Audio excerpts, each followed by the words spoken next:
Do you feel like you're stuck in your hair journey? You seem not to be making any progress despite all your efforts. Your hair goal keeps slipping through your fingers. Kindly take a deep breath and worry no more. Sometimes what you're looking for in Sokoto is right inside your Shokoto.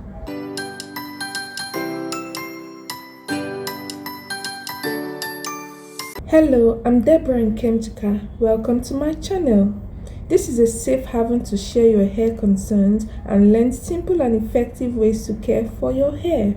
On this space, we believe that whatever we put our hearts to nurture will flourish. One major factor that helped me achieve butt length in 2024 is that I had set a SMART goal for myself. What does it mean to set a SMART goal?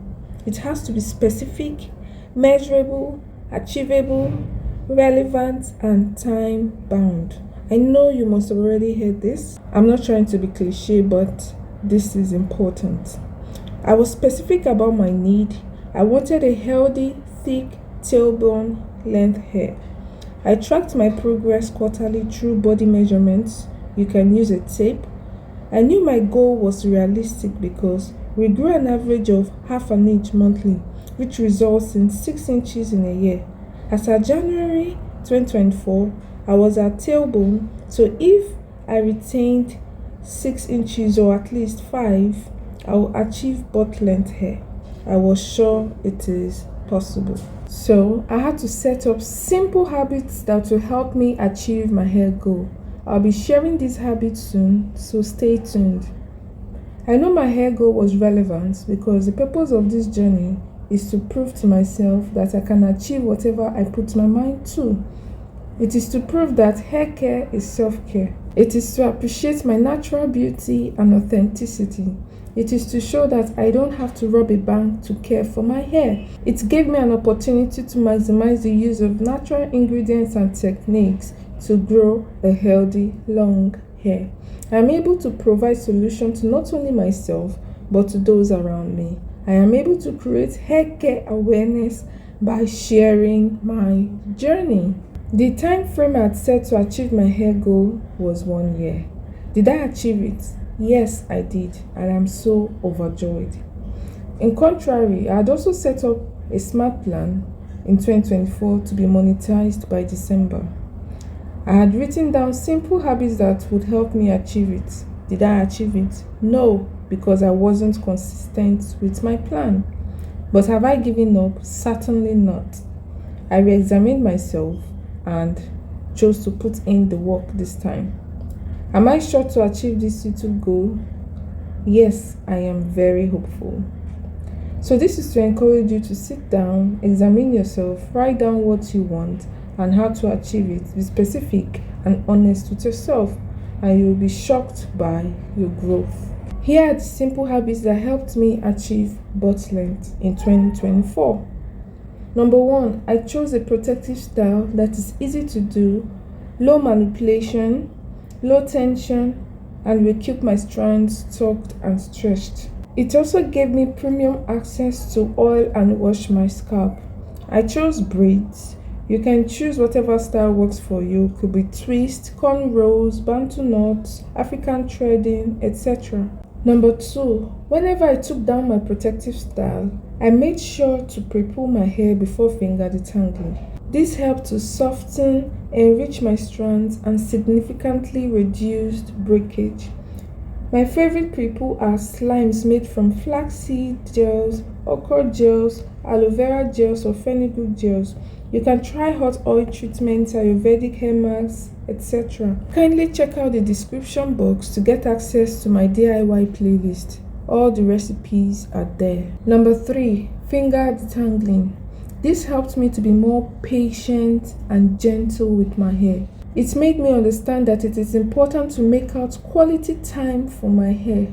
Don't detangle your hair when you're upset so you don't vent your anger on your innocent strands. Number 4, co-washing. I used to shampoo and condition my hair once or twice in a month, but when I tried weekly co-washing, I saw tremendous improvement in my hair. I'm not even kidding. They became softer, shinier, strengthened, and healthier. So now I shampoo once in a month and co-wash at least twice in a month. To those who may not know, co-washing means, observing wash day session but not shampooing your hair. You only condition. You get? So I shampoo once in a month, but I try my best to condition my hair weekly. This is to help, give your hair those extra nutrients they need. You don't have to wait until the day you want to shampoo your hair before you condition your hair. Do you get? Number 5, Operation Search and Destroy. It is important to dust or trim your hair while detangling, installing, or taking down protective style. Those fairy knots and especially split ends need to go away if you want to maintain a healthy hair. And before you trim, make sure you are using hair shears. Don't use your kitchen scissors, so if not, you make things worse. Number 6, incorporating DIYs like Ayurvedic oils, hair masks, detangling slimes, Ayurvedic teas, etc. helped me maintain healthy hair. They are very effective, accessible, and affordable compared with store-bought products. I'm not saying store-bought products are bad here.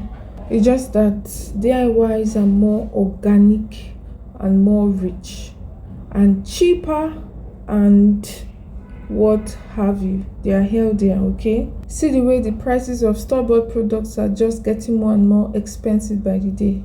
And you expect me not to go back to my roots, not to go back to herbs God has provided free for us.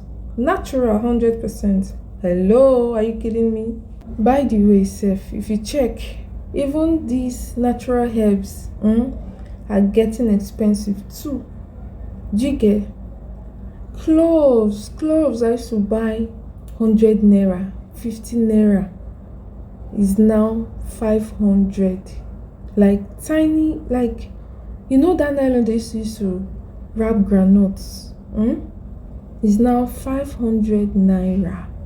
Like it wasn't a joke. Olive oil is now over 1,000 naira. Like those things we buy for cheap are now getting expensive because they are now trending on the internet. Anything that trends on the internet just gets expensive in the market. I mean, why?